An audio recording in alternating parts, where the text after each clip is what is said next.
Most small towns have urban legends, a tall tale, if you will. Many of these small towns, though, don't have true folklore behind these urban legends. They're just made up to scare teenagers from not doing the dirty on homecoming. Not Elmore, though.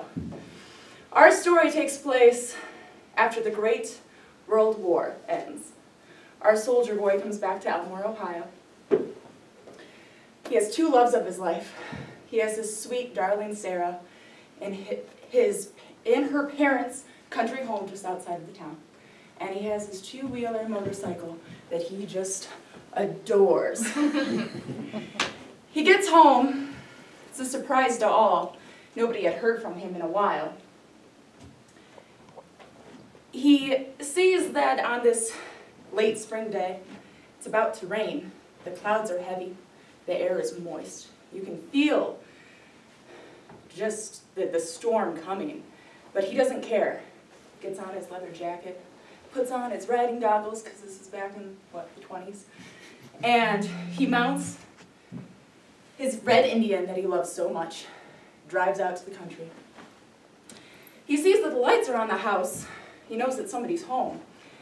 This is the country of Elmore. The doors aren't locked, so he just walks in, ready to surprise his fiancée, his high school sweetheart. But she's nowhere to be found. It's dinner time. Usually they're on the clock. They make that dinner on time, 5 o'clock. But nobody's in the kitchen. He hears rustling upstairs in her bedroom area. Decides to bound up the stairs, so incredibly excited to see her. And he slows. He hears whimpering, moaning. Is she being attacked by an axe murderer? Is she being raped? What on earth could be happening? He pulls out his pocket knife. It's not much, but he's a trained military man, and he's ready to fight for his sweet Sarah. He slowly goes up the last few stairs, bursting through the door. Defeat, loyalty betrayed. There is his sweet Sarah with his best friend who didn't go off to war. Being intimate together, nonetheless, those bones were not of an axe murderer, they were something else. He hightails, turns around, runs out to his motorcycle. He can't stand it. His heart is pounding, blood is rushing through his ears. You can see as the rain begins to fall down, it just steams off of him, off of the pure hatred and betrayal, and all these terrible emotions that he's feeling. He mounts the motorcycle once more. The road is slick. The rain's pouring at this point. His goggles get all steamed up. He takes them off, cascades them behind him, forever to be lost. He takes a turn too quickly. The motorcycle skids, flies towards the barbed wire and the ditch. His body is ejaculated forward.